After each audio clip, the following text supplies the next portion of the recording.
2027 కల్లా China తైవాన్ని occupy చేయబోతోందా, complete గా తైవాన్ని ఆక్రమించబోతోందా?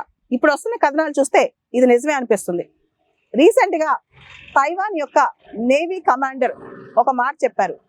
China peoples liberation army వాళ్ళు, చైనీస్ ఆర్మీ వాళ్ళు anaconda strategy follow అవుతున్నారంట.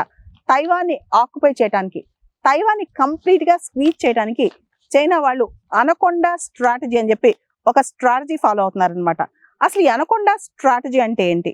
Anaconda strategy అంటే తైవాన్ని ఆర్థిక పరంగా, మిలిటరీ పరంగా, డిఫెన్స్ పరంగా కంప్లీట్ గా సఫకేట్ చేయటం, ఊపిరి ఆడకుండా చేయటం అనమాట.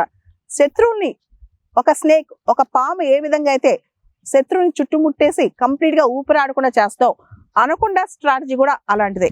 ఈ స్ట్రాటజీ గురించి విన్ఫీల్డ్ స్కాట్ అనే గొప్ప జనరల్ అమెరికన్ సివిల్ వార్ టైంలో చెప్పారంట. అనకొండా స్ట్రాటజీ అంటే కంప్లీట్ గా శత్రువుని చుట్టుముట్టడం, శత్రువుకి ఊపిరి ఆడకుండా చేయటం, శత్రువుని కబళించి వేయటం. దీనివల్ల శత్రువు ఇంకా అసలు పైకి రాలేదన్నమాట. దీన్నే అనకొండా స్ట్రాటజీ అంటాం. ఇప్పుడు చైనా అనకొండా స్ట్రాటజీ ఫాలో అవుతుందంట తైవాన్ పైన. అనకొండా స్ట్రాటజీలో military techniques, psychological tactics, cyber warfare, ఇలా రకరకాల శక్తియుక్తులతో దీంతో కంప్లీట్ గా తైవాన్ని చైనా వీక్ చేస్తుందన్నమాట.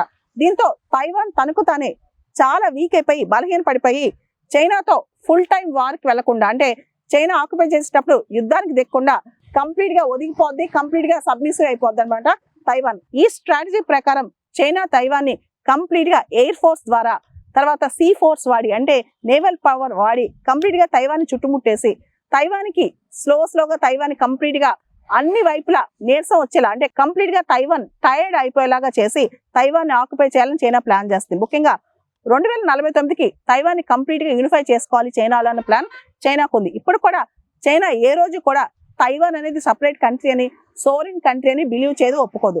ప్రపంచవ్యాప్తంగా కేవలం 12 దేశాలు మాత్రమే తైవాన్ సోవర్నిటీని ఒప్పుకున్నాయన్నమాట. China Taiwan just break away province, మా దగ్గర నుంచి దూరంగా ఉన్న ప్రావిన్స్, కాబట్టి తైవాన్ని మేము ఆక్యుపై చేసే తీరుతాము, అది మా ప్రావిన్సే, తైవాన్ మా భూభాగమే అని చెప్పి షీ జిన్పింగ్ చైనీస్ ప్రీమియర్ చాలా సార్లు అన్నారు. అసలు చైనా తైవాన్ విషయంలో ఇంత పట్టు ఎందుకు పడుతుంది? అవసరమైతే ఫోర్స్ వాడైనా, చాలా బలవంత పెట్టైనా సరే తైవాన్ కంప్లీట్ గా చైనాలో యూనిఫై చేసుకోవాలని చెప్పి చైనా అనుకుంటుంది అనమాట. దీనికోసం అనకొండా స్ట్రాటజీ కూడా ఫాలో అవుతుంది. అనకొండా స్ట్రాటజీ వార్ టైంలో, పీస్ టైంలో మొత్తం చుట్టుముట్టం, అది ప్రశాంతంగా ఉన్న టైంలో అవ్వచ్చు, యుద్ధం జరిగే టైంలో అయినా ఉండొచ్చు, ఏ టైంలో అయినా కంప్లీట్ గా చుట్టుముట్టే స్ట్రాటజీ అనమాట. దీన్నే అనకొండా స్ట్రాటజీ అంటారు. అయితే అసలు చైనాకి తైవాన్ ఎందుకు కావాలి? అసలు తైవాన్ చాలా చిన్న ప్లేస్ కదా, చైనాతో ఏ విధంగా సరితూగలేని ప్లేస్ కదా, కానీ చైనాకి తైవాన్ ఎందుకు కావాలి? ముఖ్యంగా తైవాన్ యొక్క స్ట్రాటజిక్ లొకేషన్ సౌత్ ఈస్ట్ చైనాలో చాలా దగ్గరగా ఉంటుంది తైవాన్. అక్కడి నుంచి మేజర్ షిప్పింగ్ రూట్స్ ఉంటాయి, అది నెంబర్ 1. రెండోది, ఈ మొత్తం ఇండో పసిఫిక్ రీజన్ లో స్ట్రాటజికల్ గా చైనా ఇంకా ముందుకెళ్లాలంటే తైవాన్ ఆక్యుపై చేయాలి. తర్వాత తైవాన్ అనేది చైనాలో భూభాగం అని చెప్పి చైనా ఎప్పటికీ నమ్ముద్ది.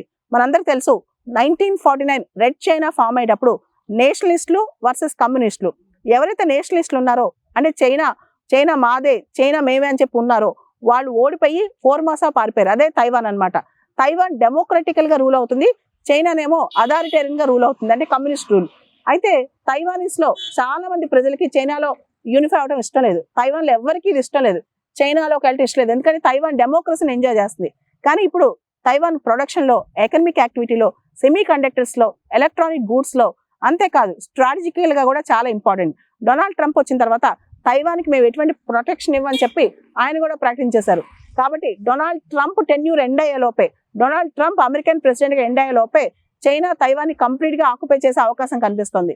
అంతేకాదు చైనా సూపర్ పవర్ అవ్వాలి అన్న దిశగా ముందుకెళ్తున్నప్పుడు తైవాన్ లాంటి చిన్న చిన్న అంశాలు ఏవైతే ఉన్నాయో, అంటే ఎప్పటి నుంచో చైనా తైవాన్ క్లెయిమ్ చేస్తుంది కాబట్టి అది సెటిల్ చేసుకోకుండా సూపర్ పవర్ స్టేటస్ ఎలా వస్తుందని చెప్పి చైనా భావిస్తుంది అనమాట. ఆర్థిక పరంగా, వ్యూహాత్మకంగా, భౌగోళిక పరంగా చైనాకి తైవాన్ కావాలి, తైవాన్ ఖచ్చితంగా చైనా ఆక్యుపై చేస్తుందని ప్లాన్ కూడా చేసి పెట్టేసుకుంది.